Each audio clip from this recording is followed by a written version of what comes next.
Hello, welcome to Inspiring Women with ADHD. I'm Renee Allen, host of this podcast.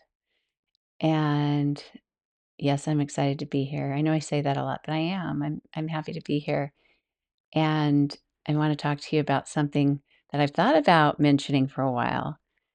And I don't know if it'll seem ADHD related or not, but everyone deals with it. If you live somewhere where you drive on roads and you have a car, maybe even if you just ride around on a motorcycle. I don't know why I do this. I try to qualify everyone, like, who might not fit in this group?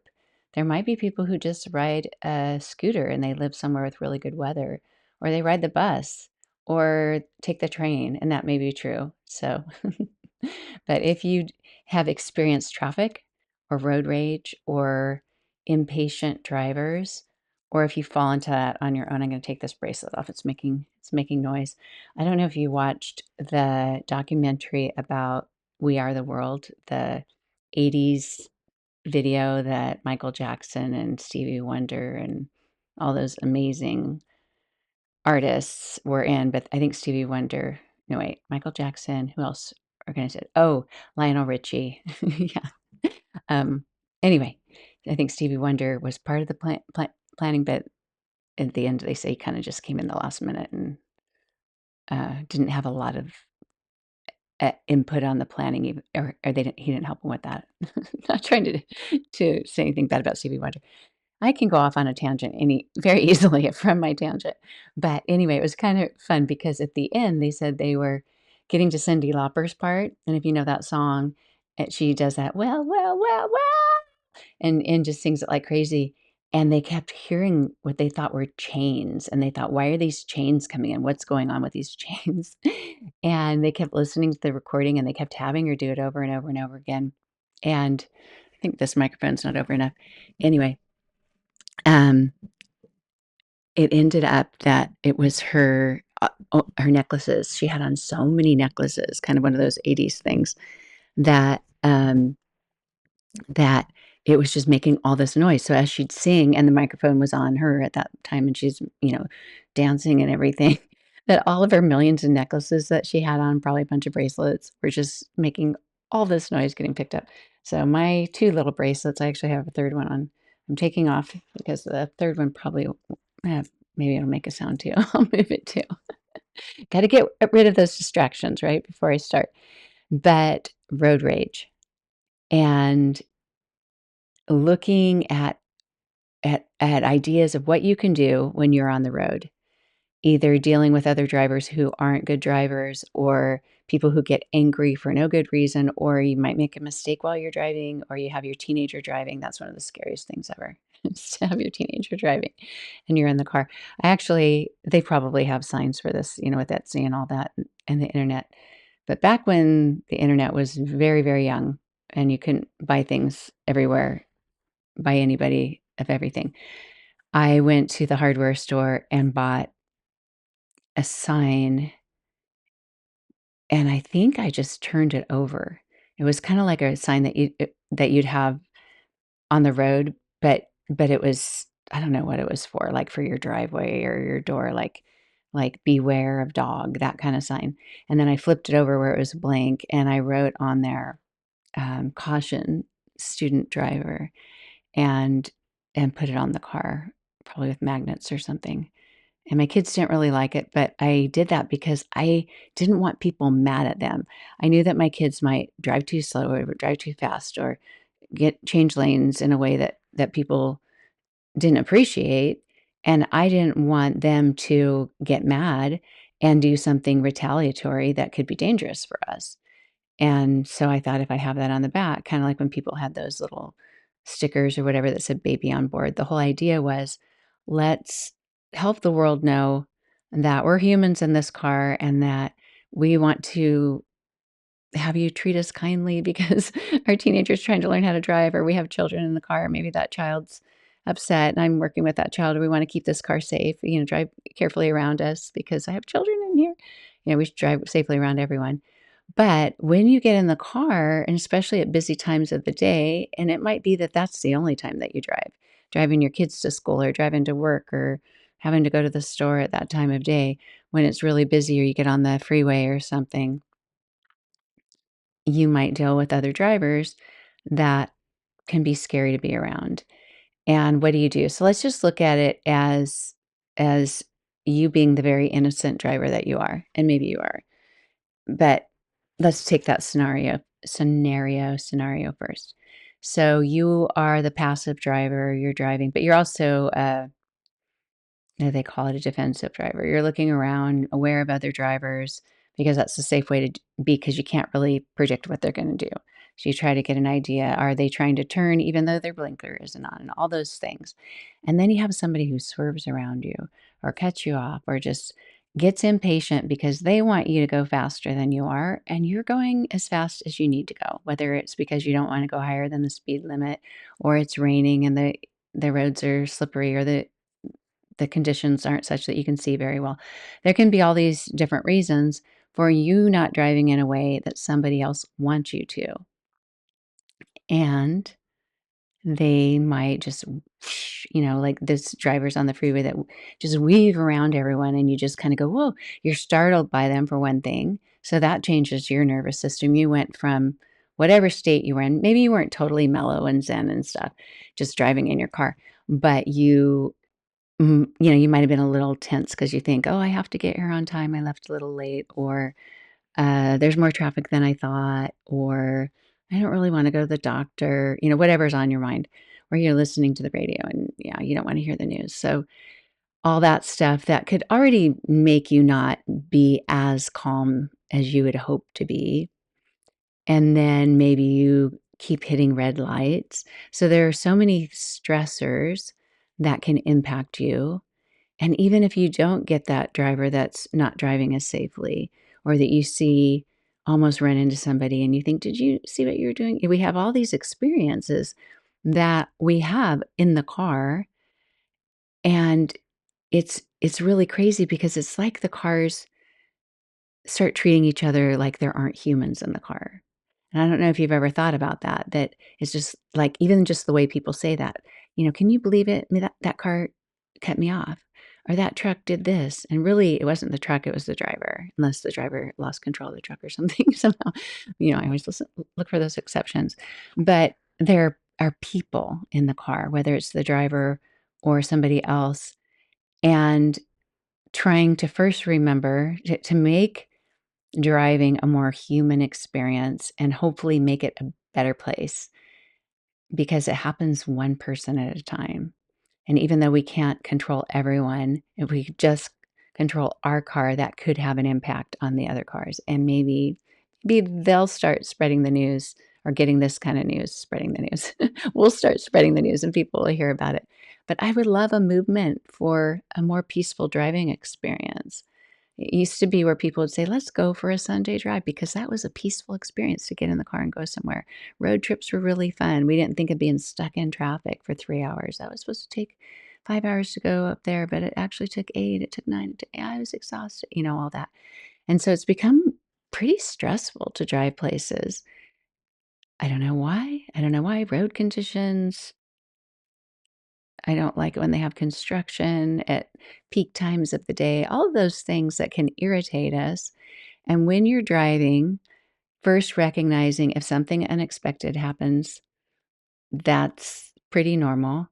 And we experience that. We get a little, and just, oh my goodness. And you might even yell out or just my kids used to say, "Mom, when you do that, you scare us," because I do that. It's just really, and I hope I wasn't scaring you if you're driving, but you do that because you're in reaction, and that's a breathing reaction of a change in your nervous system of that fight or flight or that freeze or just taking in information that's startling. And some people might do it without making that sound. Some might do it by just yelling something out or something. But whatever you can do to keep yourself in a calmer state will make the whole driving situation better. You'll be able to react better. And especially if another situation comes up that you need to be in a good space to begin with. And if somebody else is doing something that you don't understand, recognize that you don't understand what they're doing. like somebody who is going far too slow. You need to get somewhere, and you're thinking, I need to get around this guy. Maybe you personalized it a little bit that it's not just a car, it's a guy. But then you pass the car, and it's actually a woman who's in her 80s, and she's totally overwhelmed with what's going on. Maybe her responses aren't as good, and you start to realize this person isn't who I thought they might be, and maybe I need to have more compassion, and maybe it's okay if I take one more minute to slow down and get around them when I can safely, and hope that they get where they're going safely, because there are other things I think of. I always tend to think of, not maybe not all the time, but in a lot of situations, I try to think of what experience is that person having? What story might be going on that can give me more compassion, or at least more of a neutral response to them than being upset or just thinking, that jerk, or they're on their phone, aren't they? Or whatever it is. And some of those things may be true. There are jerks out there, and there are people on their phones when they're driving that aren't driving safely. But we don't have to have our day changed by them. We don't have to have our emotional state changed because of them. We don't need to give them that power over our day, where we arrive somewhere and we're exhausted. We're not refreshed. We're not ready. I don't know if you've ever done that, where you've gotten somewhere, especially on a road trip, and you get there and people are happy to see you, and you're just in a bad mood because you're just like, I just did this whole thing and I don't like it. And so starting to look at things from a neutral lens, or adding humor, which isn't as neutral. You can still think that that person's a jerk, or whatever you want to have the name for them in your mind, but to neutralize it in some way with humor is also nice. My favorite thing to do with that, because it happens a lot to me, and you might have other scenarios with driving, but my favorite thing is when there's somebody who is just, revving their engine and going past me like, I can't believe you were going so slow and I have to go around you because you're, like, I'm in a hurry and you're not, or whatever. And I'm going the speed limit, or whatever my reason is. I'm gonna turn right in a minute, so I'm not gonna be going fast because I need to slow down to get into that lane or whatever. But when that happens, I like to look and see where they go, and I like to see if they really make it that much farther ahead, because it's like somebody who sprints, but then it's not like they can just keep running to the finish line. They can't get to where they're going. They don't have any control that they can keep going at that speed the whole time. They speed by you, they huff and they puff, they might even honk, they might even flip you off, whatever they do.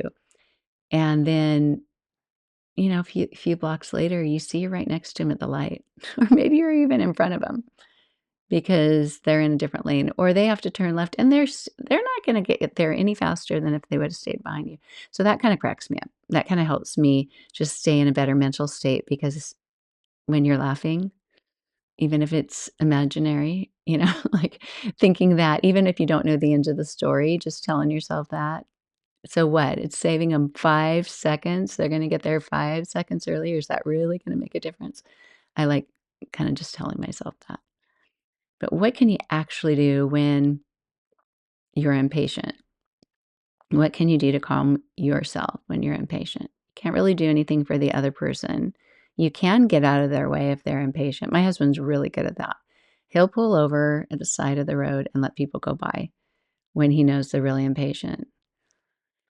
I do that not very frequently. I have done it. I'm sure I'll do it again someday. But for the most part, I think you can wait.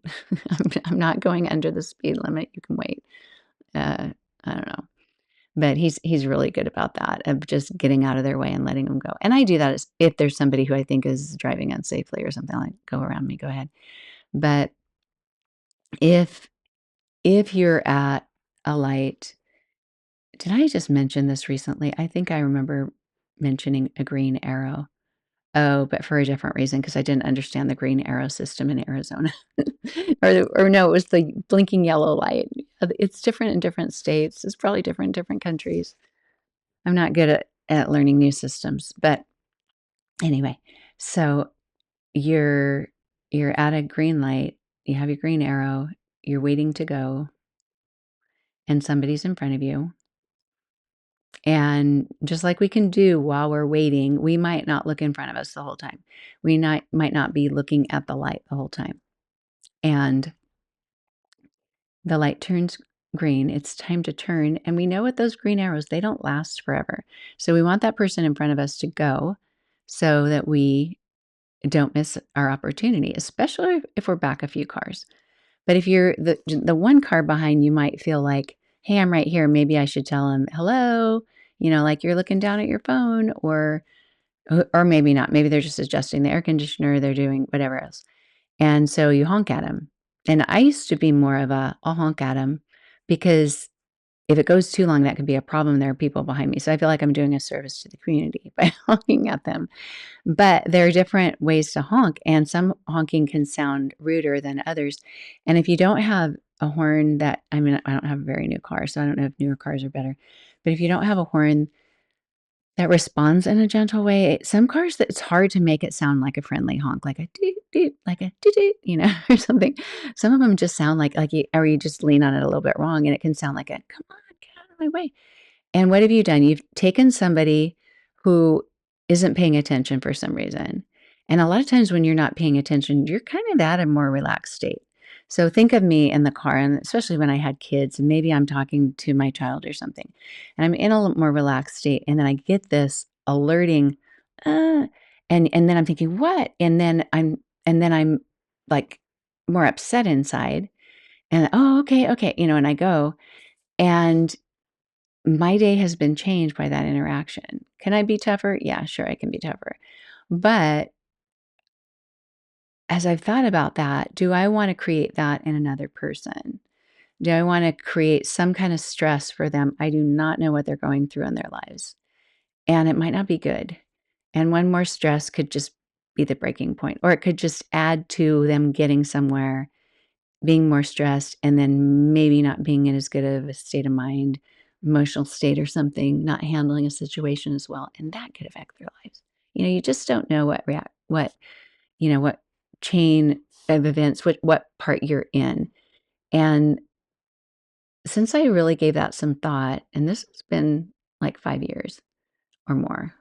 I always try to think, was it before COVID or after? I think it was before COVID, so more than 5 years. And then where if I'm at a light and somebody's in front of me and they're not turning left, they don't see the light, or even if they're supposed to go straight, they're not going yet.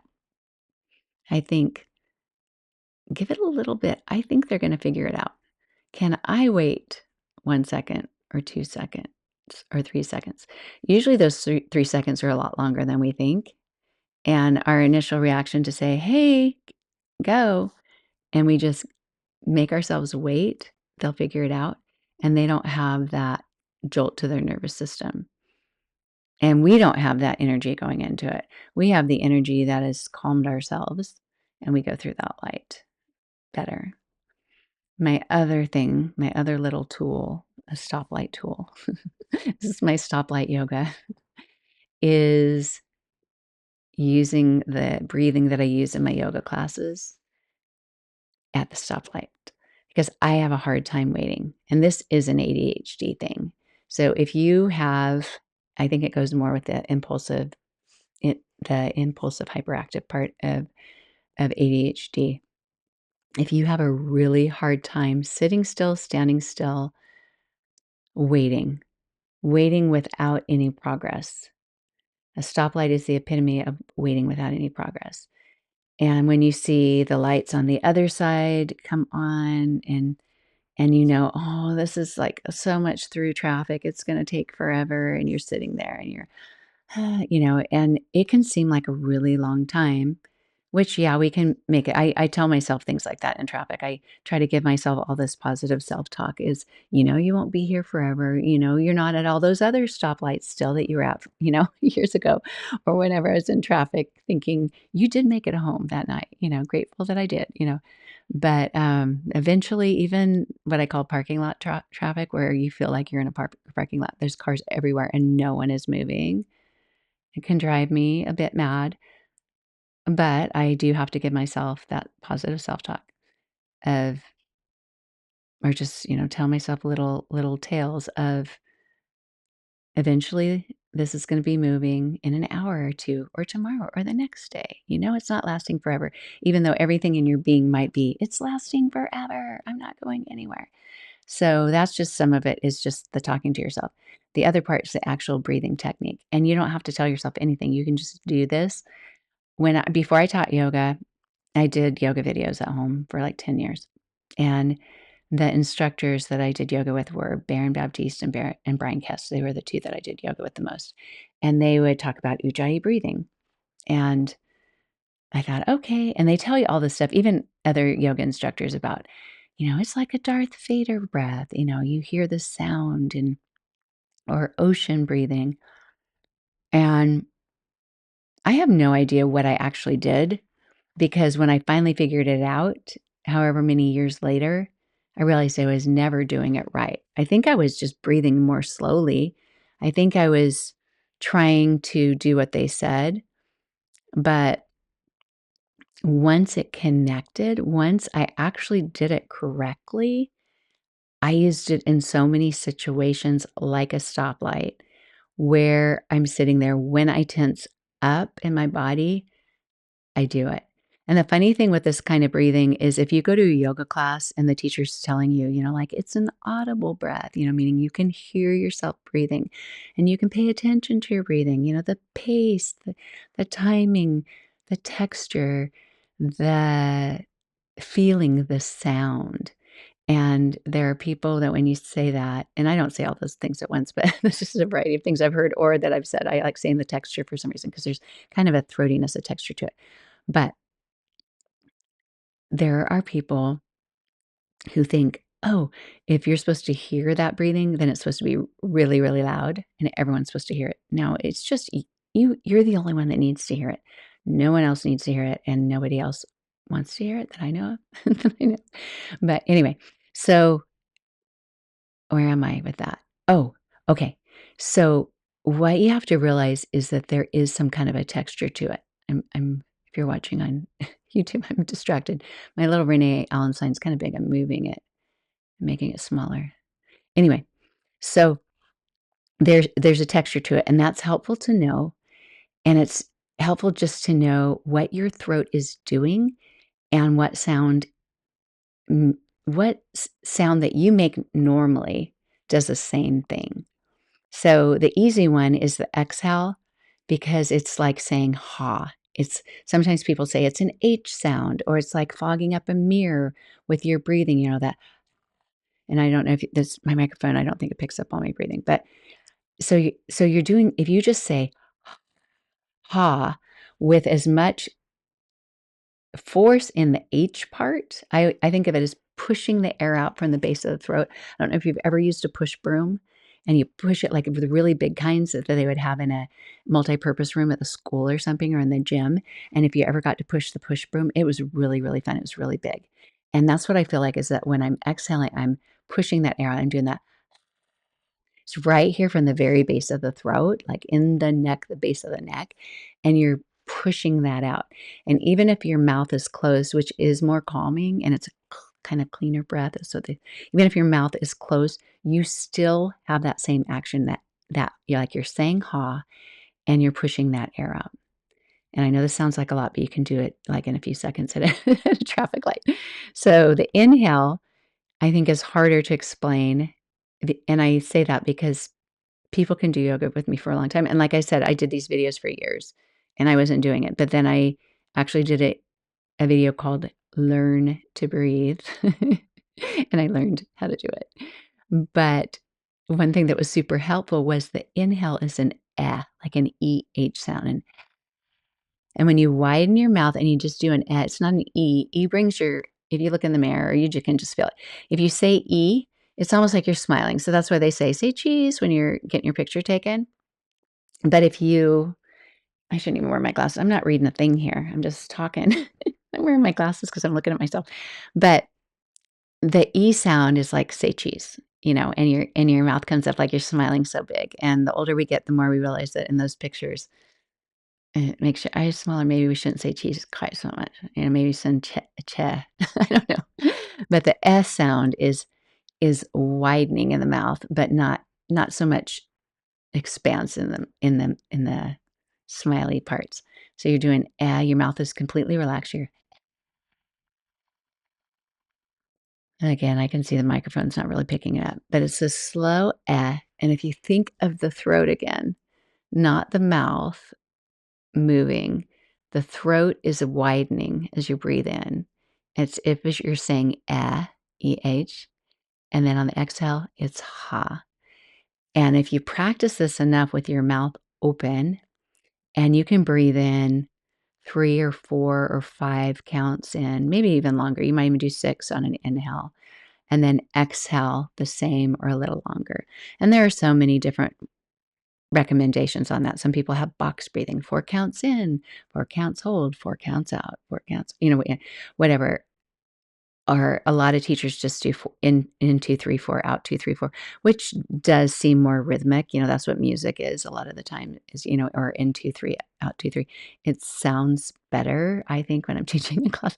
But I just let people count themselves because I had one person, this is the rejection sensitivity. I had one person once who said, I can't stand being told when to count. And I thought, actually, when I'm being taught to, it doesn't bother me, but then when they get really super picky about, "And now hold for this," I think, "Can you just let me do this myself?" Because, like, maybe that doesn't feel as good in my brain or in my body. So, I happen to pay attention so much and stuff. So, what's really important is just slowing down your breathing. Doesn't matter, like, the little particulars of how long it is, slowing it down, and that's why I say counts instead of seconds or whatever, because you can just count with it at your pace. And so you're inhaling that you're giving out that ha.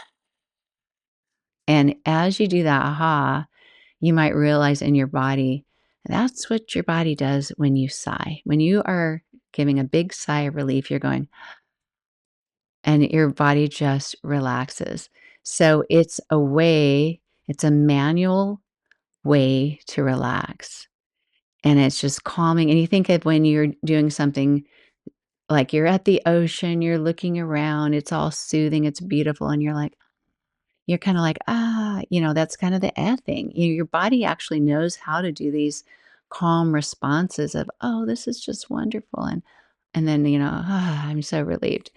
And so getting to do that when you're at a traffic light, it might sound like a lot of work, but once you know how to do it, it really is just instantaneous. You just sit there and it's a little method to get you through a moment. You can do it while you're standing in line at the bank. You can do it while you're sitting in a meeting and you wish you could be somewhere else. No one else has to hear you do it, but you could be doing it.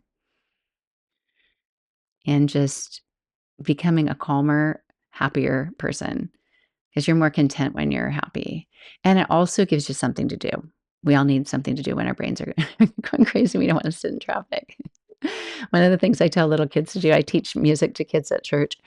And I tell them, when we were little, we didn't have devices and fidget toys and little, although I do give them those little stretchy worm things, but I show them how, like if you just interlace the front 4 fingers and the thumbs can go round and round in circles, that's kinda like an instant toy. You don't even have to have a toy with you, but you can just let your fingers go around. I mean, as an adult, I get tired, but you can watch. There's so many things you can do with your hands like we used to do, like, "Here's the church, here's the steeple, open the doors, and where's all the people?" Or, "Here's all the people." I don't know if you played those little hand games when you were little or like counted hand motions that weren't actually a song, but that's how we entertained ourselves. And you can do those things or another thing I do when I'm just sitting in traffic or whatever, just at the steering wheel is sometimes I'll do American Sign Language alphabet in my hands, one hand at a time, or because, like if you're in traffic, you want to hold on to the steering wheel. But if you're just sitting in a meeting or something, or if you're a passenger in the car, you can do both hands at the same time. And it's really good for your hand muscles and your fingers, especially after an injury. Keep that flexibility, all that stuff. But I don't know if that helps you at all. But dealing with crazy drivers, trying not to be the crazy driver, I feel really bad when I pull out and then somebody honks and I think, "I honestly didn't see you." And that can be challenging when you have ADHD. In fact, that was one of the reasons the psychiatrist told me that was one of the reasons he gave me when I said, why would I need medication?" Like, I didn't know what it could help with, and I was afraid that it might dull my personality, like you hear with children in school. He told me that children in school, and it's true for my grandsons who've taken Ritalin. Can you say medication names on I guess you can, people have whole podcasts about them, huh? But I know on social media, like, sometimes people abbreviate them, or they put, like, an asterisk, or what's that at symbol instead of the A? Because sometimes you get your account flagged if you're talking about medications or something. DRUGS. Did I spell it right? DRUGS. Yeah. So anyway, but yeah, I take the same dose as a little boy would take. So for some reason, that's the thing. I probably could take more if I could handle more, but I can't. So it might be more effective, let's just say that, but it doesn't dull my personality at all. And it affects everybody differently. I don't know if you know that about ADHD medication, but genetically, and I've heard this about anxiety medication, depression medication too, that if you have a brother or sister who takes medication and it's effective for them, there's a good chance that it would work in a similar way for you because genetically we respond differently. And there are tests that you can take to see genetically which ADHD medication you would respond to better, but it's not cheap and I don't think insurance covers it. But somebody, so this is on Threads. I think I mentioned on the last episode that I've been going on to Threads and seeing what people with ADHD, women with ADHD talk about. And not very many of them engage with my threads, but I think when you're new on there, people don't see it that much. But a few people do, and I'm grateful for that. It's not a contest, right? But one person said that they took their medical information from 23andMe. I don't know if you ever did 23andMe, and gave it to AI, gave it to ChatGPT. And I know some people, like are real cautious about how much they use ChatGPT for different reasons, but they gave that information and said what would genetically, I don't know how much information they would have given them. You don't want to give them everything, right? But what medication with these genetics would I respond to better? And then they took that medication. It was like worked amazingly for them. And a lot of people that have medication, they get so many more benefits than I do. So who knows? But I might do that and then find out this is the one I'm taking is the best one. I don't know.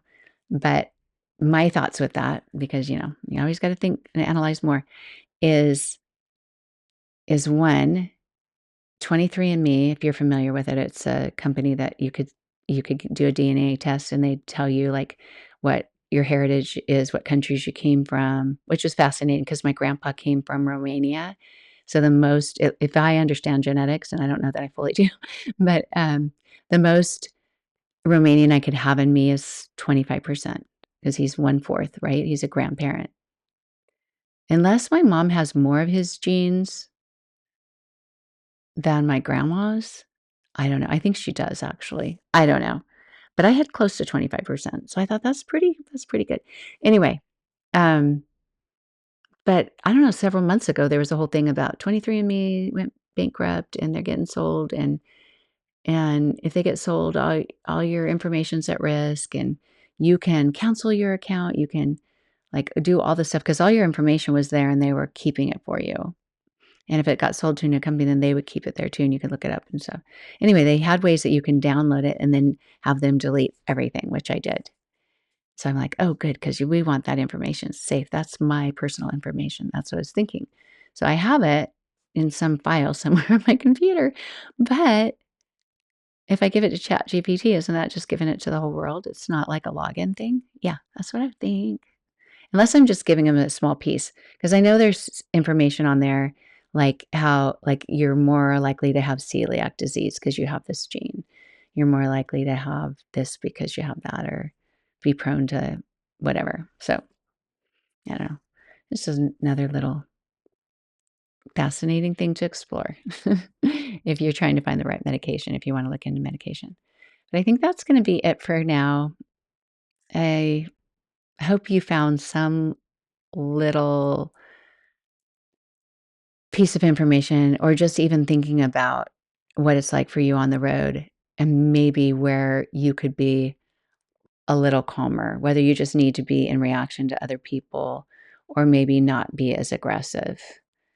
And I used to be more of an aggressive driver. I used to get upset more easily. But some people are like, I mean, I think we know some people are crazy. I've had it for all the times I've been driving, it's not that many times, but I've had a couple times where somebody follows me because they're upset with how I'm driving. And one time, it was when my oldest daughter, this is 1990, 91. My oldest daughter was in the car seat. She was a baby. She had to be old enough that, like, we were playing, like, little songs and we were singing, like, "If you're happy and you know, clap your hands." I clapped my hands. That's the only thing I can think of that made this driver upset. I clapped my hands when they were going by me or something. I don't know. But then they slowed down and got behind me and got all mad and then followed me wherever I was going, and I've had a couple times where another driver was mad because I turned not early enough or something. That was more rush hour traffic when I worked, but, and honked and got in front of me and honked and tried to stop me from going. It's just like, "Oh my goodness." But the one that kept following me, I just thought, "There's no way I'm driving to my apartment with my child and have you know where I live." And I knew where the police station was. I lived in Pasadena in Southern California at the time. I thought, "I'm gonna drive to the police station instead and see if I lose him." And I say him, I'm pretty sure it was a guy. Maybe I saw it was a guy. But yeah, so he couldn't see where I lived. But yeah, it's a crazy world out there. So do what you can to stay safe and let the aggressive drivers get away from you. Sometimes it's like good riddance, go away, or hope you get stuck at a light later and I pass you.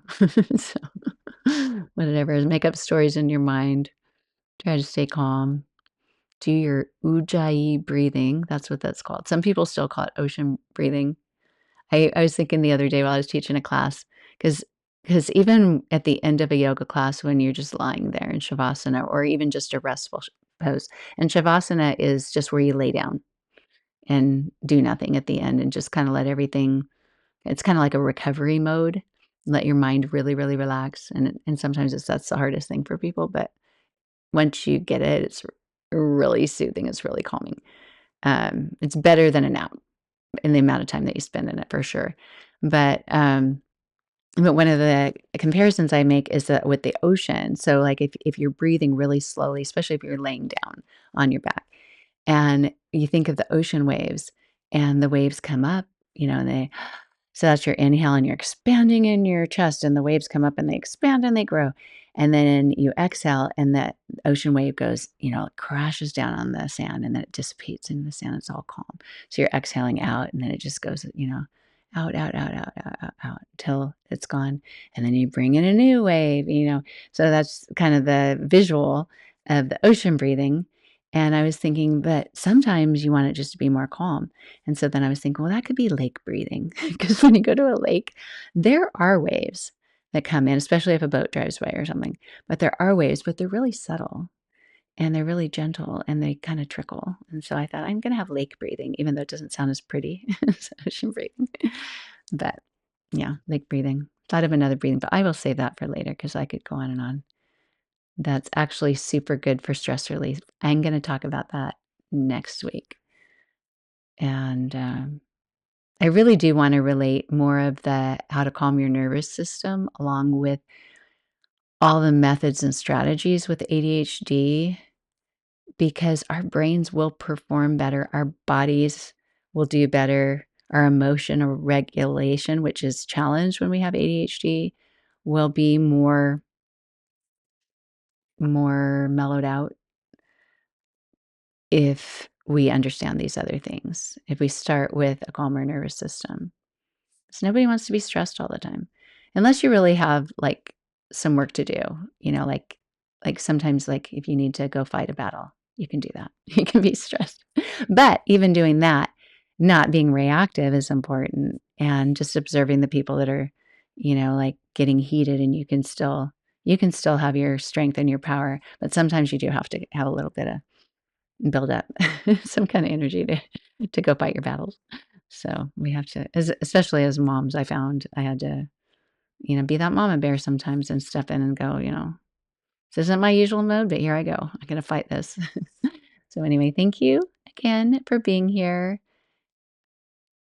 I haven't, I have, I'm supposed to have a call to action. Everything's, what do they call it? Transparent here. I'm supposed to tell you something at the end to help me. And it would help me to have you like, subscribe, and share my podcast, or even go to my YouTube channel and just become a subscriber, even if you never listened there. You can just go, oh, that's what she looks like. Well, I guess you see, but my hair's a lot lighter. I just updated my profile picture the other day, and on Facebook, and people were like, "You're blonde," and I thought I have highlights. I'm not blonde, but I guess I started looking at people who are blonde, and they might just have highlights too. So I don't know. I'm clueless about some things, but thank you for being here. Go find me somewhere, say hello. I would love to be in touch and find out what helps you, what you need to learn about more, and what you need help with. I hear so many questions about ADHD, and I think, oh, I've talked about that. I wonder if that person has listened to that podcast episode, or, oh, that gives me an idea for another episode. It actually confirms some that I already have in my mind that I want to talk about. And I just saw somebody ask about it on Threads the other day, and I thought, oh, that's a podcast episode that I was already considering, that I was already planning on making. So I'm happy to help you with anything I can and connect in some way. Talk to you later. Bye. Help other women find the show. Rate, review, share with someone you know. Help other women find the show. Rate, review, share with someone you know. Help other women find my show. Rate, review, share with someone you know. Thank you so much.